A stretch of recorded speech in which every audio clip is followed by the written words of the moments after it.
Você falou que o Ifá pode chamar de religião? Pode chamar de religião. A religião mais nigeriana, é isso, né? Então você falou que a sua roupa também é nigeriana. A roupa também. Dá para explicar costume. o que é o chapéu, o que é o colar, por que eles são assim? Na verdade, é uma roupa tradicional, não é uma roupa religiosa. Né? Na Nigéria eles têm costume de usar mais pelas cores, né? Ele não tem um significado, a roupa. Ela é uma roupa nigeriana porque tem as cores de costume deles, né? Esse chapéu se chama filá. Ele também não é um chapéu religioso, né? É uma cultura nigeriana. Até as pessoas entrando numa pauta aí porque o filá você usa tanto para cá quanto para cá, né? Mas tem diferente? Tem sentido, só que não religioso. É um sentido cultural, né? Que para a esquerda você é um homem solteiro e para a direita você é um homem casado. Caramba. Né? E no Brasil agora as pessoas estão com costume de usar para cima. Eu falo que esse daqui é o padeiro. Eu tenho costume de ser padeiro, porque na Nigéria não se usa para cima, né? Às vezes até usa pra cima, mas tem que cair um pouquinho, né? Tá ficando com alguém só, então tá. Aqui eu tô disponível, né? Disponível, aqui eu tô pro crime. Tô aberto pro negócio.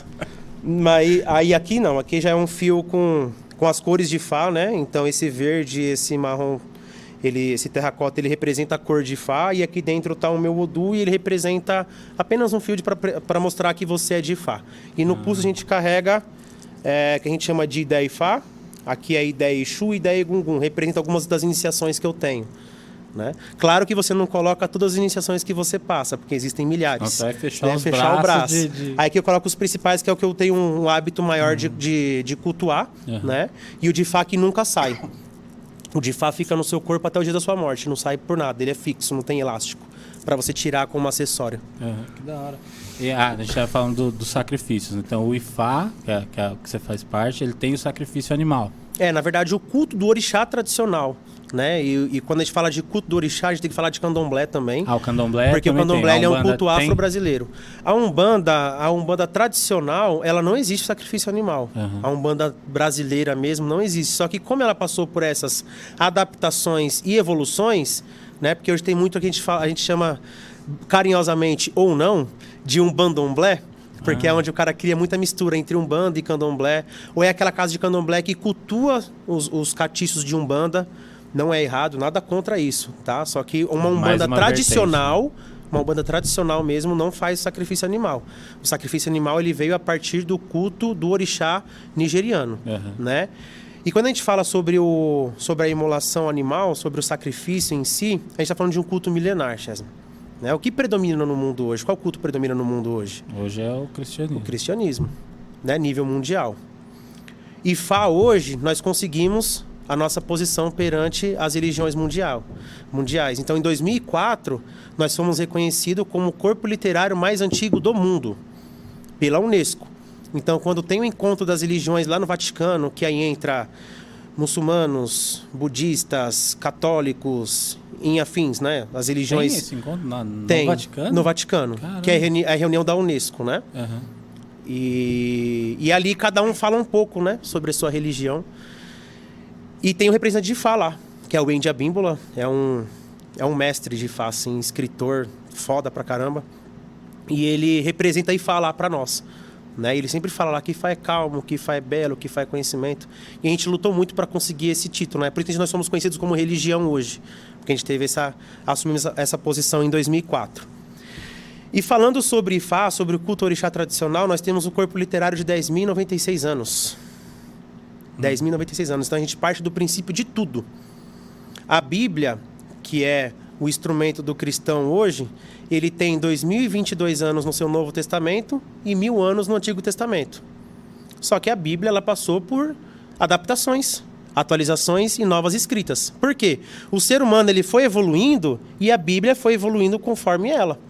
O culto tradicional do orixá pouco se evoluiu. É mais raiz. Muito mais raiz. Então, hoje no Brasil, o pessoal domestica vaca. Domestica gato, domestica cachorro, domestica pássaro, domestica tudo. Só que o animal ele veio com um propósito alimentício, né? Perante Bíblia e perante Ifá, o culto do orixá também. E o nosso corpo literário, né, de Ifá, ele fala desde o princípio, desde a criação de tudo.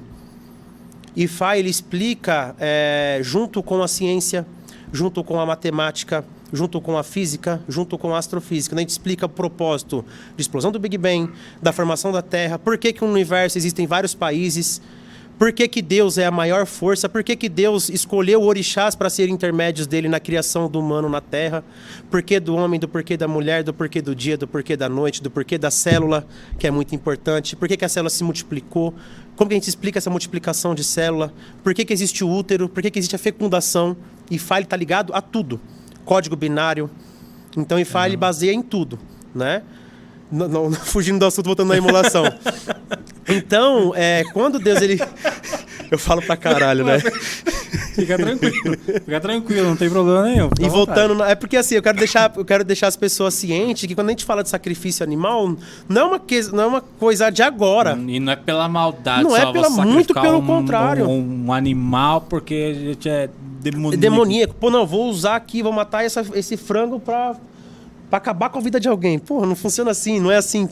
Entendeu? As pessoas têm muita... não, ali tem um frango no vaso ali, porque é a macumba pra alguém. Que o povo fala assim, vai fazer ebó, vai fazer macumba, tem que pegar frango preto. Gente, por que frango tem que ser preto, mano? Preto é ruim, em tudo, porra, vai ter que ser ruim. Os caras... Não, porque a magia negra, o frango tem que ser preto. Porra. Mas pode ser qualquer frango. Pode ser qualquer frango. Assim, a regra de cores, assim, mas... De uma cor ou de branco, assim, porque existe o frango de caipira, existe o frango de granja. Não, o frango caipira é porque tem cor e o frango de granja é branco. Não, mas o que assim, muda. Pode ser o frango caipira também. Pode ser os dois, depende do que vai ser feito.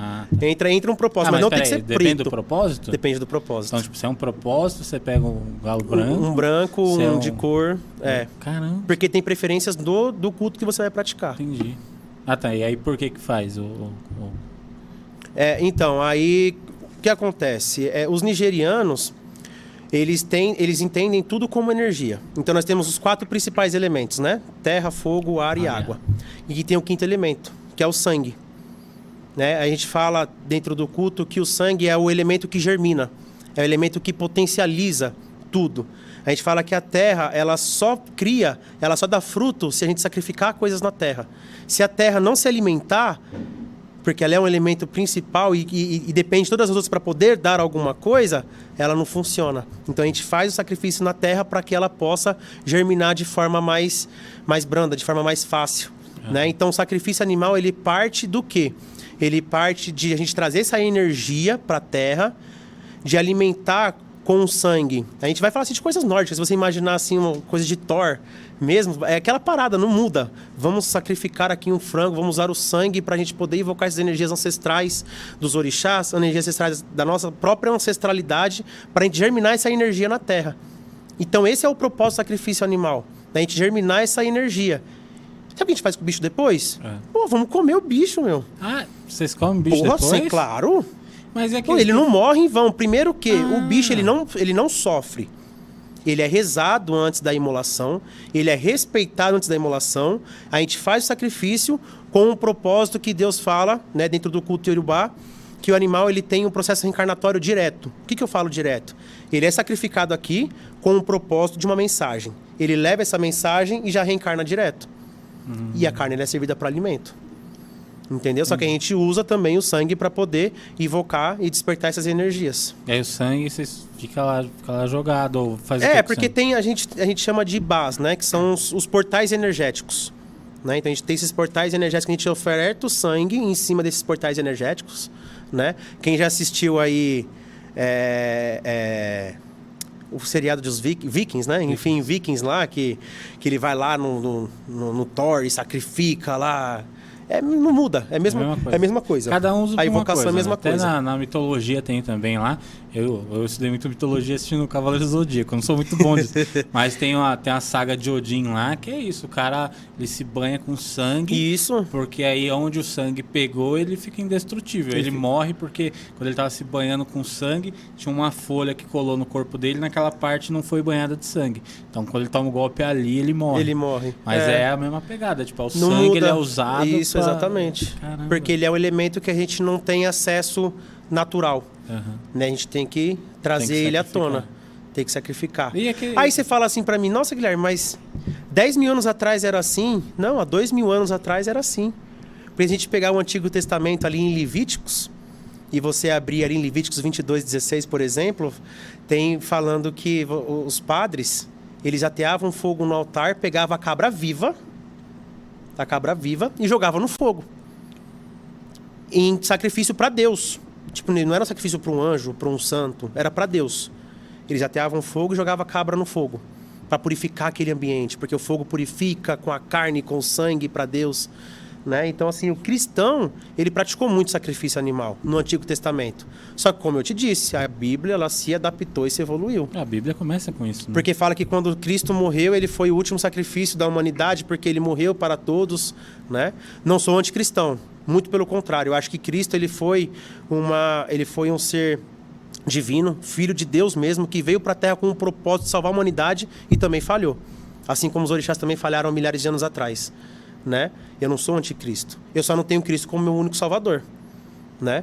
Eu continuo a praticar os meus cultos milenares como eram há 10 mil anos atrás. Vocês entendem que eles podem coexistir. Com então, certeza. Tipo, a sua crença pode coexistir com o cristianismo. 100%. Que Cristo provavelmente desceu mesmo e foi Sim, filho de Deus. eu acredito. Mas não é só isso, tem mais coisas. Com certeza. Por trás dessa história tem muito. Tipo assim, eu não tenho o cristianismo como... Não tenho a Bíblia e o cristianismo como minha verdade hoje. Entendi. Eu uso a Bíblia, eu uso Cristo como coisas positivas para minha vida. Como eu disse, a Bíblia, ela mostra o lado positivo e o lado negativo em tudo. E eu tento procurar isso também. Eu não uso ela só como um afronte. Eu não quero usar a Bíblia para afrontar um cristão arma, né? como arma. Eu não quero fazer isso. Eu só quero mostrar que, além disso, existe muita verdade para trás. Entendi. Entendeu? E a Bíblia que você estava falando do sacrifício tem isso, porque se for... Pode ser besteira que eu tô falando, viu, gente? Não sou cristão, assim, fervoroso também. Mas no começo da Bíblia, Abel e Caim lá, Caim matou Abel porque Deus preferiu os sacrifícios que eles escolhiam, né? Um dava, não lembro se era verdura, alfaces, e o outro o animal. Só que Abel escolhia sempre os melhores que ele tinha para oferecer e Caim não. Então os bichos que o Caim dava eram os bichos meio capenga, já não eram os melhores que ele tinha. Então ele já fazia o sacrifício ali dos animais, acho que era uma coisa assim. Então aí gerou esse ciúme que fez Caim matar Abel. Então na própria Bíblia tem bastante disso. Fala né? sobre muito disso. Eu sou péssimo, agora vou mostrando que eu sou péssimo em Bíblia. Tem não sei se foi Moisés que tinha que sacrificar o filho também, que Deus falou, sobe lá no morro. Não, Moisés foi que abriu o mar vermelho, não foi? Quem foi que ia sacrificar o filho? Eu sou péssimo na... Quem foi que... Abraão. Desculpa o pessoal que é estudioso da Bíblia, eu não li o livro inteiro, tá? Desculpa. Mas ele pediu lá... Eu tô falando Abraão, mas eu nem tenho certeza se também. Então, mas beleza. Se a produção puder pesquisar aí pra gente, nos ajude. Muito. Quem foi que quase sacrificou? Aí subiu lá o morro com o filho, falou, foi. Filho, vamos lá. Aí na hora de sacrificar, Deus falou, não. Eu conheço. Tá suave, tá tranquilo, boa, segura aí. Então, quer dizer, tinha a pegada do sacrifício também. Mas é aquela... E o problema é que, tipo... Aí o Cristo faleceu, né? Na cruz, veio, né? Com toda aquela tragédia, enfim. E falaram que a partir daí não era permitido mais o sacrifício. No cristianismo. Só que por trás do cristianismo existem diversas outras religiões. Que continuam mantendo as tradições. Só que o cristão fala o quê? Você não pode fazer isso, porque a Bíblia fala que você não pode mais matar bicho. Só que essa não é a minha verdade.